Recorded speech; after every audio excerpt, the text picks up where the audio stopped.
This is literally my first day in university this year. And yeah, I came here to collect my student ID card. And I was like, okay, I'm going to be here for another hour. So might as well record a couple of YouTube videos. So yeah, let's go. Today's topic is how to get out of a rut, right? So all the people that are doing self-improvement, you've probably found yourself, days, weeks, or months where you just don't feel like working out. You don't feel like doing the productive habits. And that's essentially what a rut is, right? And I guess technically when you're in a rut, you're doing all the pleasurable activities. You're eating junk food, you're watching Netflix, you're fapping, you're doing all the things that are supposed to be pleasurable, but they're actually not pleasurable at all, because after you're done fapping, after you're done watching Netflix, after you're done eating a bunch of bad food, how do you truly feel? You feel really sad, right? You feel really, really bad. So you're doing the things that are supposed to make you happy, but they're really just making you more and more depressed. So our actual goal is to obviously not be in a rut as much as possible. So how do we actually get out of these ruts? And I've been doing a bit of thinking, and I've been listening to other videos as well. And one thing that Hamza said, I don't know if you guys know, but Hamza's a really big self-improvement YouTuber. I take a lot of inspiration from him as well. And one of the things that he said was, you shouldn't treat self-improvement as a streak, right? A lot of people say, okay, I've meditated for 5 days in a row, and then if they don't meditate on the sixth day, then they consider themselves as failures.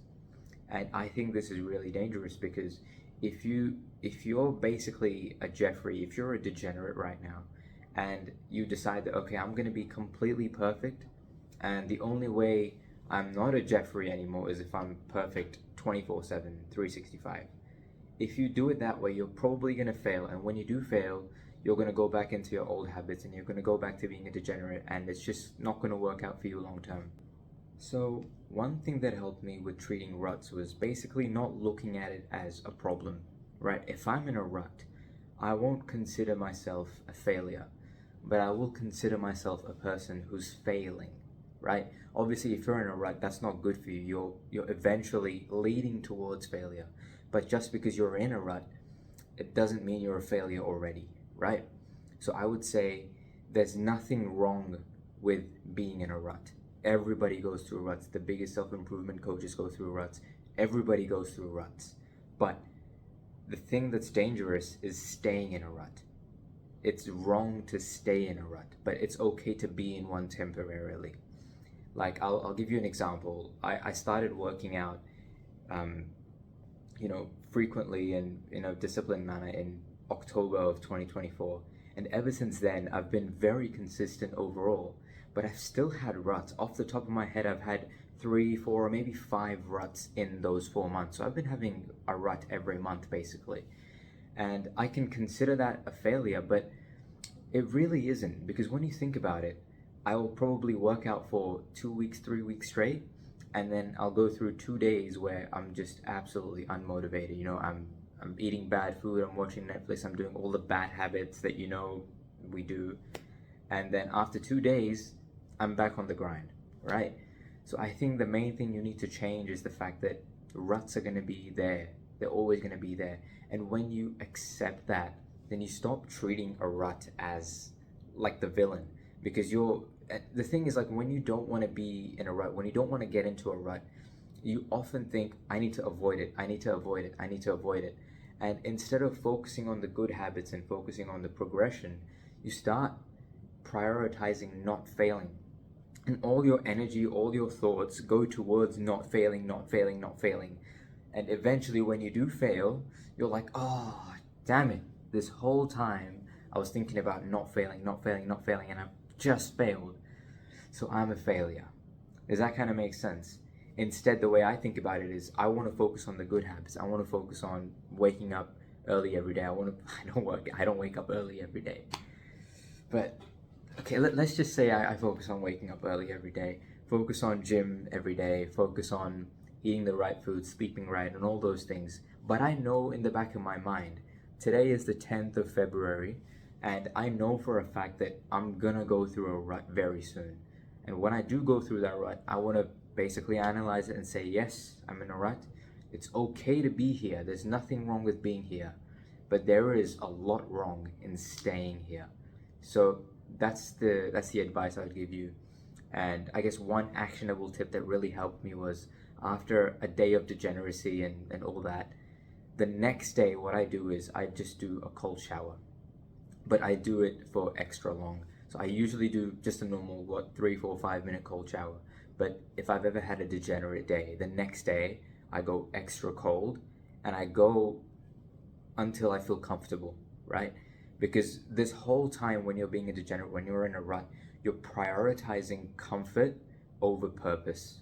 You're prioritizing eating ice cream. You're prioritizing watching Netflix. You're prioritizing all these pleasurable things and comfort over the things that you know are going to help you grow.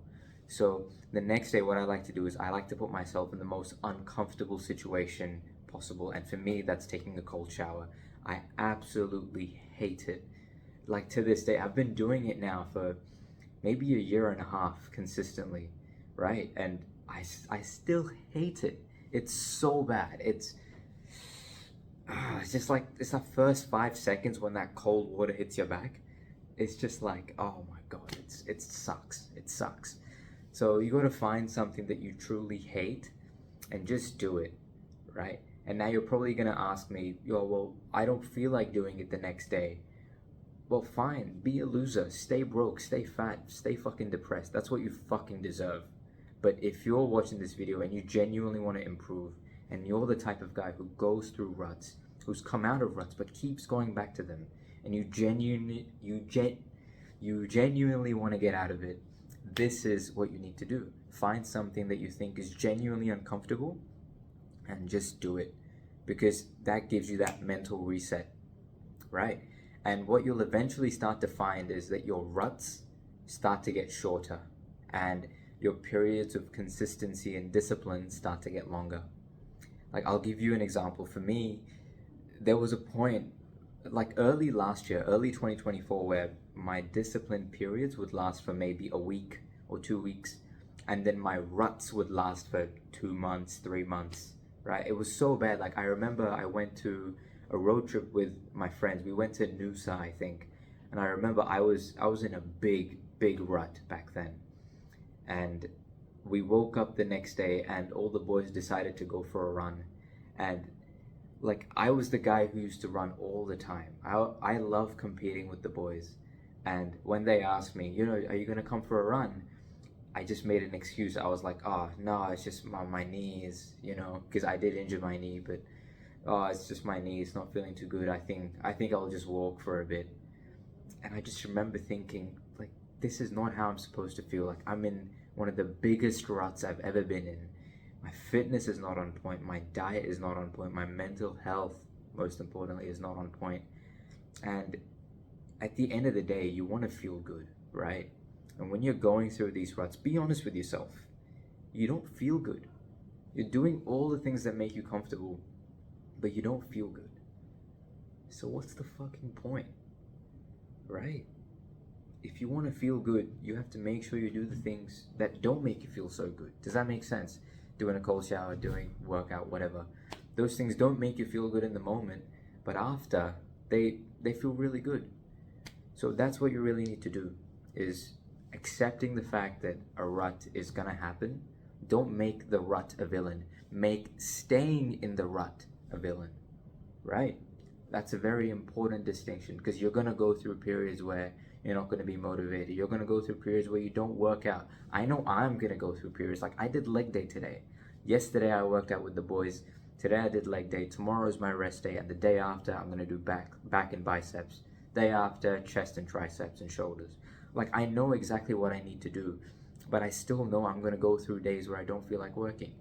That's fine, but it's dangerous to stay there, and that's what you need to avoid. And as long as you can do that, I think you'll be fine.